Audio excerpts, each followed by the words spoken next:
Saudara-saudara sekalian, insya Allah kita tidak akan mati dalam keadaan berjudi. Tapi yang bisa membuat kita mati kafir, hubbi aklil haram, suka memakan makanan haram. Salah satu diantaranya menerima serangan fajar ketika pemilu yang lalu. Kau tepuk tangan baru kau semua pelakunya. Hei, saya mau tanya, Dek, kalau kau terima serangan fajar 300.000, kaya ndak? Kaya tidak? Ibu-ibu, kalau menolak serangan fajar miskin tidak? Miskin tidak? Tapi yang pasti bulan 11 kalau kau terima serangan fajar, itu maknanya kau hancurkan Provinsi Riau yang ditegakkan dan dibangun oleh para ulama. Kalau kau terima 300.000, ibu bapak, yang kau terima 300.000, itu maknanya kau tutup masa depan anakmu yang cerdas untuk jadi pejabat. Kenapa? Karena yang bisa jadi pejabat yang hanya punya duit. Mampu menolak serangan fajar? Mampu? Baru 100 orang. Bisa? Bisa? Ya Allah, dengarlah janji hambamu. Kalau bulan 11 dia terima serangan fajar, buat hidupnya sengsara dunia akhirat. Bos, anak muda, kalau korupsi 70 miliar masuk neraka, rasa-rasanya di dunia dia nikmati. 75 miliar bisa nikmati keliling-keliling dunia. Tapi kalau 300.000 masuk neraka, itu namanya beleng-beleng. Wa qala idzan bismillahirrahmanirrahim. Innallaha wa malaikatahu yusalluna 'alan nabi. Ya ayyuhalladzina amanu sallu 'alaihi wa sallimu taslima. Sesungguhnya Allah dan para malaikatnya berselawat kepada Rasulullah Muhammad sallallahu alaihi wasallam. Maka wahai orang-orang yang beriman, bersalawatlah kalian kepada Rasulullah dengan sebaik-baik salawat. Sadaqallahul azim, maha benar Allah dengan segala firman-Nya. Bapak ibu saudara-saudara sekalian, teristimewa para tuan-tuan guru yang hadir di tempat ini, terkhusus guru saya Profesor Abdul Somad DESA LC, yang insya Allah dimuliakan dan dirahmati oleh Allah Subhanahu wa taala. Beliau orang Melayu, saya orang Bugis. Orang Melayu perbedaannya, kalau orang Melayu takut sama istrinya, tidak percaya dengar tadi puji-puji istri, karena siaran langsung ditengok istri di rumah macam-macam, tidak ada. Kalau kami orang Bugis tidak takut sama istri, cuma istri lebih berani dari kami.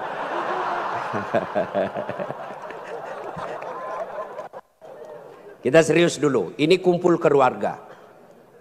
Ya, suatu kali Umar bin Khattab bertanya kepada sahabatnya yang masih muda tapi dia ahli ilmu hikmah, namanya Ubay bin Ka'ab. Umar bertanya, Ubay, apa sih makna daripada takwa? Umar bertanya kepada anak muda karena dia ahli hikmah, apa makna dari takwa sebenarnya? Lalu Ubay bin Ka'ab balik bertanya kepada Umar, Umar, pernahkah kamu berjalan bersama Rasulullah? Pernah? Melewati jalan-jalan yang tebing? Iya. Apakah ketika Nabi menemui jalan yang banyak tebing, cadas, banyak batu-batu runcing, apakah Nabi mundur ke belakang? Kata Umar, tidak. Terus saya melihat Nabi melincingkan tangannya lengan. Lalu kata Umar bin Khattab, Nabi mengambil gamisnya naik ke atas, kurang lebih seperti ini. Lalu kemudian Nabi berjalan dengan berhati-hati. Cara lagi.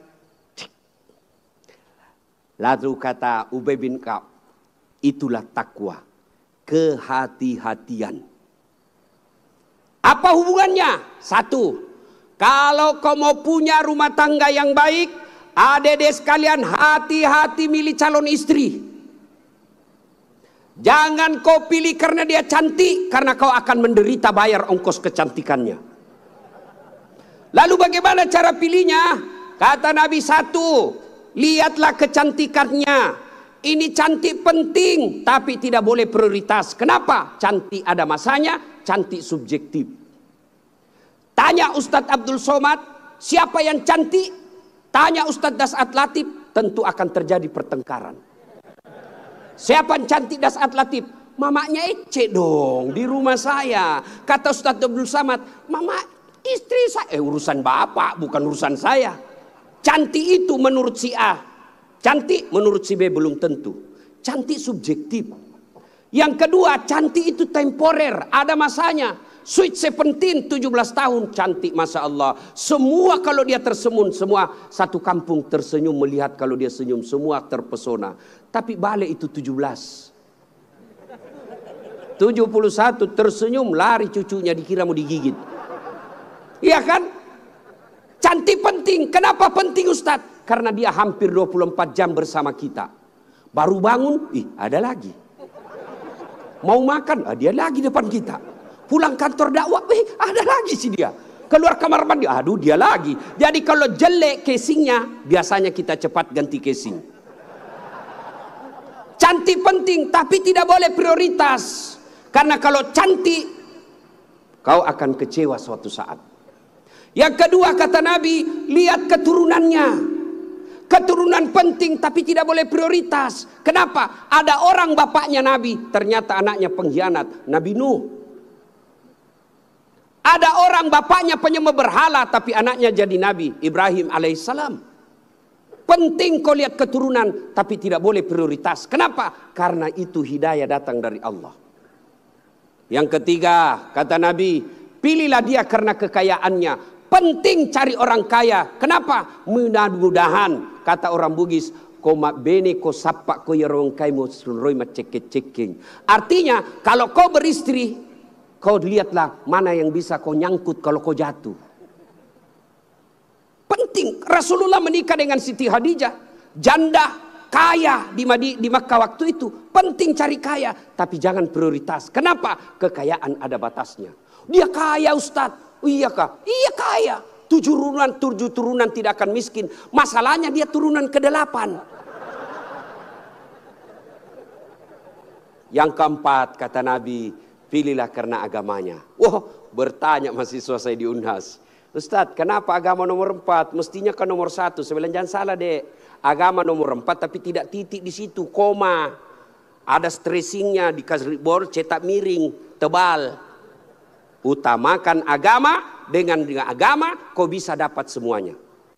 Mencari perempuan cantik, kaya, keturunan baik-baik, baik agamanya, 100 orang belum tentu ada 1. Kalau Ustadz Abdul Somad tahu di Pekanbaru ada seperti itu, tunjukkan saya. Saya juga masih mau. Iya, tapi yang banyak kan cantik wajahnya, otaknya heng.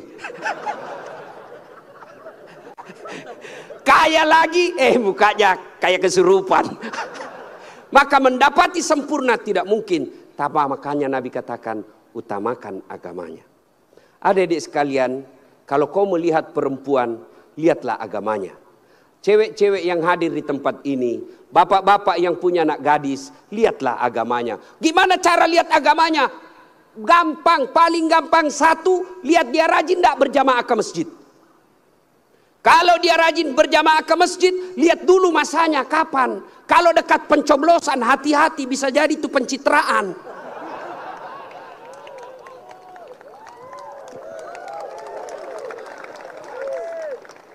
Ada juga di Pekanbaru begitu? Ada.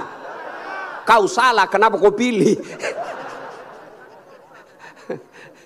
Ya, hati-hati milih istri. Cewek, kalau kau mau lihat cowok yang baik, lihat sholatnya. Kalau kau berjalan bertiga, tiba-tiba masuk waktu sholat dia gelisah, dek, cari masjid dulu, itu sudah harapan. Tapi begitu kau bilang dek, dia bilang dek, Bang, sholat dulu dong. Sudah mau asar ini kita belum sholat duhur. Nanti kau lewatin surga. Besok aja lagi sholat. Sudah selesaikan. Langsung katakan wabillahi taufiq wal hidayah. Say goodbye. Dan tidak usah pacaran, bos. Tidak ada. Saya kadang curhat ibu-ibu. Kenapa suami istri saling tidak menghargai? Suami memaki istrinya, istri menghina suaminya. Salah satu sebabnya karena kau terlalu lama pacaran. 4 tahun kau pacaran, 4 tahun saling membohongi, maka tidak ada lagi wibawa di depannya. Adik-adik cewek, jangan terlalu lama dipacari. Begitu kalau ada cowok senang kamu, kalau kau senang saya, lamar saya tunggu kau minggu depan. Begitu kau bilang lamar, hilang itu dia besok. Ini juga cewek sekarang baru modal-modal dikirim stiker lope-lope. Kelepak-kelepak. Beleng-beleng. Modal 15.000 dibelikan roti 1 bungkus. Teh 1 autan 2 biji. Bawa pinggir jalan lihat nonton mobil. Motor aja 1 tahun dicicil lunas. Masa kau 3 tahun dipacari tidak ketemu dilamar-lamar? Berhenti. Maka yang pertama, kalau mau punya rumah tangga yang baik, pilih karena Allah. Yang kedua, saudara-saudara sekalian, percaya bahwa tidak ada rumah tangga yang tidak ada masalahnya. Bohong kalau ada orang bilang tidak ada masalahnya. Bohong. Jangankan kita ini para ulama. Ustaz Dasat Latif, adik-adik pikir tidak ada masalah saya. Besar masalah saya, apalagi setelah viral. Apa masalah saya sekarang paling besar? Banyak janda-janda curhat.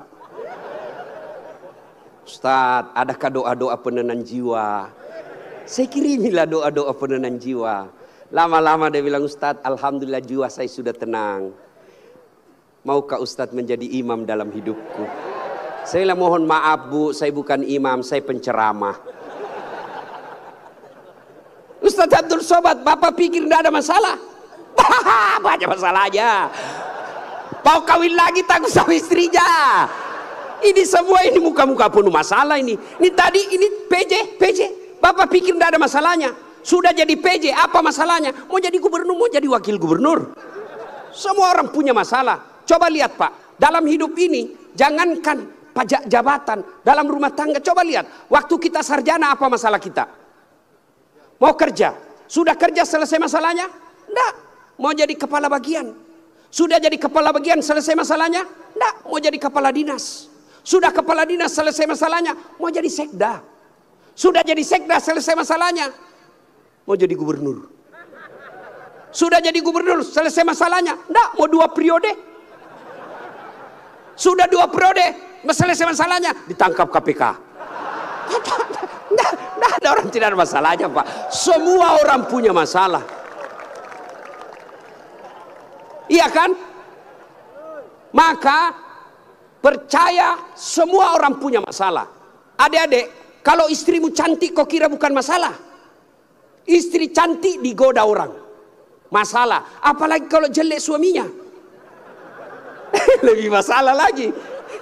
Berarti bagus kalau jelek istri jelek dihina orang, masalah. Apa masalahnya? Kita lagi yang malu jalan sama dia. Jalan aja, duluan aja dek, nanti kita ketemu di gedung. Sampai di gedung, mana kau bang? Anda jadi dek, saya mencret. Istri cantik masalah, tidak ada istri juga masalah. Jangankan kalian, kurang apa mulianya Rasulullah, kurang apa cintanya Allah kepada Rasulullah. Sampai Rasulullah dijelaskan, andai bukan karena engkau Muhammad, saya tidak ciptakan dunia dan isinya. Karena cintanya Allah kepada Nabi. Apakah tidak ada masalahnya? Allah Karim, belum lahir sudah ada masalahnya. Apa? Yatim, bapak sudah wafat. Lahir, baru beberapa hari diambil sama ibu susunya 4 tahun. Kembali ke ibunya 6 tahun sudah wafat. 2 tahun saja bersama ibunya. Ambil sama kakeknya, wafat lagi kakeknya. Ambil pamannya, wafat lagi pamannya. Besar jadi nabi 40 tahun. Setelah jadi nabi, selesai masalahnya, diusir dari kampungnya. Siapa yang ngusir? Pamannya sendiri. Itu nabi, apalagi kalian yang tukang tipu. Mana ada tidak ada masalahnya. Samping kanan saya ini banyak masalahnya juga Pak. Samping kiri saya Abdul bersaudara banyak juga masalahnya Pak. Maka Allah katakan, Das'at, seolah-olah Allah ingin berkata, Das'at, Abdul, kalau ada masalahmu mau jadi gubernur, bukan menjilat, bukan nyogok, tapi apa masalahnya? Kalau ada masalahmu Allah sampaikan, Ista'inu bis-sabri was-salah. Sabar, perbaiki solatmu, saya yang selesaikan masalahmu. Jadi ibu-ibu kalau ada masalah dalam rumah tangga, sabar, yang kedua perbaiki solat. Jangan kau curhat di medsos. Tak kusangka kau begitu. Teganian kau. Emangnya kalau kau curhat di medsos, ada yang netizen yang bangun salat tahajud 8 rakaat untuk doakan kamu? Paling dia doakan kamu di status. Semoga bahagia ya. Hihihi. Memangnya itu status Tuhan mau baca? Maka begitu ada masalahmu, sabar. Sudah sosialisasi, sudah kampanye, sudah jual tanah, tidak terpilih, sabar. Iya toh? Saya Pak, dulu Pak PJ 2014 ikut juga Pilwali di Makassar. Iya. Kalah? Tidak. Cuma yang menang lebih banyak suaranya. Saya tidak mau dibilang kalah. Nggak mau. Dia lebih banyak suaranya. Andai saja saya jadi wali kota waktu itu, saya tidak tampil di depan Masjid An-Nur ini. Allah kasih yang terbaik. Sabar. Yang kedua perbaiki sholat. Nah, dalam rumah tangga pasti ada masalah. Ustadz, jelek suami saya. Sabar ibu. Allah tahu itulah yang terbaik buat ibu. Kenapa? Karena kalau suaminya cakep, suaminya malu jalan sama ibu. Kenapa? Karena ibu juga jelek. Itu memang sudah. Ya. Nah, satu makna dari kisah yang saya sampaikan tadi, hati-hati memilih pasangan, hati-hati mengelola keluarga. Yang kedua, hati-hati memilih pemimpin. Hati-hati milih pemimpin. Saya kasih contoh adik-adik sekalian. Dalam berjamaah, siapa saja boleh jadi makmum. Dalam berjamaah, mulai profesor sampai orang awam boleh jadi makmum. Tapi jadi imam, hati-hati. Kenapa? Karena kalau salah imam, kacau sap. Ya toh? Pernah dengar kisah? Di Tesla ini penghafal Quran. Anak remaja yang pergi pondok menghafal Quran. Pulang dari pondok, Ramadan, Tarawih, disuruh, nak kaulah didengar hafalanmu. Dia jadi imam. Begitu jadi imam, tiba-tiba ada cicak jatuh. Kena telinganya. Namanya kaget, depresi, stres, hilang hafalan. Dia ingat-ingat apa sambungannya ini. Dia tidak ada. Dia lupa betul apa sambungannya ini. Dia lupa betul. Tiba-tiba dia bilang, Pak Imam, tolong bantu di belakang. Dia bilang di belakang, saya juga tidak tahu. Tiba-tiba anak muda berteriak dari belakang sekali. Bilang, kalau begitu ya sudah, Allahu Akbar. Siapa yang salah? Siapa salah? Imam. Contoh lagi, ini waktu saya kejadian di kampung. Waktu saya masih SD. Sujud imam lama betul. Kenapa imam lama sekali nih? Ada kawan saya sekarang sudah jadi guru SMP di kampung. Dia angkat kepalanya, dia teriak, wih, lenyap imamnya. Bahasa Bugis dia bilang, hilang imam. Wah, kacau satu zaman masjid. Ternyata imam hilang, kita tunggu-tunggu lama sujud, tidak bangun, ternyata dia keluar. Selesai sholat ditanya, Pak Imam, kenapa keluar tinggalkan saf? Dia bilang, saya kentut nak. Pak Imam, lain kali kalau kentut, kasih bangun kepala supaya kita lihat kau keluar. Dia bilang, saya sengaja nak, saya malu kau lihat. Nah, siapa salah? Siapa salah? Siapa salah? Imam. Maka hati-hati milih imam. Insya Allah bulan 11 akan datang Provinsi Riau milih imam. Jangan kau salah milih imam. Kalau kau salah milih imam, kamu, kalau bukan kamu yang dapat, yang pasti anakmu nanti ikut menderita. Ini Riau kan kaya, saya pergi ke Dumai, gasnya besar, minyaknya luar biasa. Tapi kok masih ada orang Riau pergi jadi tenaga kerja di Malaysia? Banyak kan? Makanya salahnya kalian kalau kau salah milih pemimpin. Pilih yang baik. Kalau ternyata kita sudah ikhtiar pilih yang baik, ternyata mereka berkhianat, serahkan kepada Allah. Maka saudaraku, jangan kau pilih karena dia sekampung. Jangan kau pilih karena satu partai. Jangan kau pilih karena satu suku. Jangan kau pilih karena kau tim suksesnya. Tapi pilihlah yang betul-betul kau yakini bisa menyelamatkan Provinsi Riau. Hati-hati milih pemimpin. Yang ketiga, hati-hati milih teman. Hati-hati milih teman. Teman itu menentukan siapa kita. Itulah sebabnya Nabi mengilustrasikan, kalau kau berteman dengan penjual parfum, maka kalau kau tidak dapat parfumnya, kau dapat wanginya. Kalau kau berteman dengan pandai besi, kalau kau tidak dapat apinya, kau dapat bara panasnya. Kalau Anda bersahabat ulama, insya Allah ulama itu akan menunjukkan kepada kalian yang baik. Cuma sayang 1000 sayang, kita lebih senang bersahabat dengan pejabat daripada para ulama. Kau cium tangannya pejabat, baru 5 menit yang lalu dia korupsi. Mana buktinya? Kalau pejabat mau datang sama kamu, rumahmu kau perbaiki. Kalau perlu horden ganti, makan menu khusus. Begitu kau jemput penghafal Quran, kau jemput, kau kirimi ojek, Grab, rusak lagi stang kakinya satu. Setengah matilah kita di belakang tak gantung kaki. Hujan lagi, satu mantel berdua. Sudah sampai, sedikit lagi Ustaz, sedikit lagi. 2 kali tikungan, basah semua kita punya baju. 1 jam kita salawatan, sallallahu ala Muhammad, sallallahu, basah semua ketek Pak. Tidak ada kipas angin. Begitu pulang dikasih uang 50.000 dikucak-kucak. Jangan ketawa, saya serius ini. Tapi saya bersyukur Provinsi Riau ulang tahun dengan membuat tabligh akbar seperti ini. Banyak provinsi ulang tahun pesta ngundang artis. Apa kau dapat kalau ngundang artis? Alamat palsu. Kelihatan dadanya, kelihatan pahanya. Bajunya kelihatan dada, pendek pula. Enggak juga kau dikasih pegang.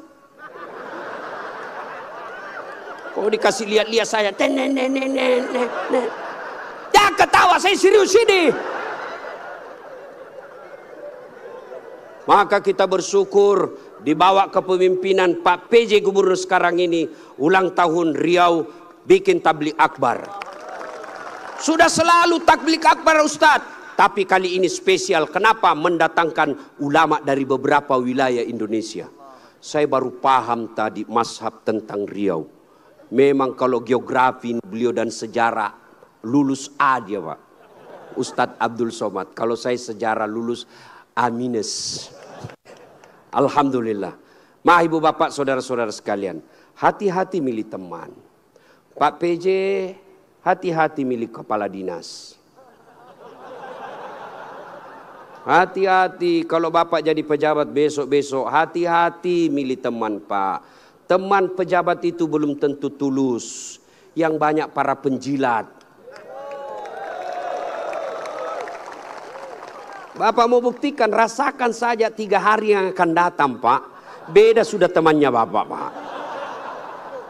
Iya, waktu kita mau rasakan Pak, bedakan rasa waktu Bapak masuk rumah dinas dengan meninggalkan rumah dinas. Waktu kita punya jabatan, siapa. Wah, begitu hilang lewat kita dia pura-pura tidak lihat. Maka keliru para pemimpin. Kalau Allah berikan kepemimpinan, lalu dia tidak gunakan untuk membela agama Allah. Saya biasa kasihan lihat pejabat. Kan tidak semua orang dikasih nikmat jadi pejabat. Kalau ulama masuk surga, masih ngantri Pak. Masuk tapi masih ngantri, lama dia nunggu. ulama Provinsi Riau masuk surga, masih ngantri. Ulama NU, Muhammadiyah, MUI, masih ngantri Pak. Ya toh? Tapi begitu katakan Gubernur Provinsi Riau masuk surga, tidak perlu ngantri, sendiri beliau masuk Pak. Cuma kadang banyak pejabat, bedanya dengan Nabi Yusuf. Nabi Yusuf di penjara dulu baru jadi pejabat. Pejabat kita jadi pejabat dulu. Kau yang bilang ya, kau yang bilang.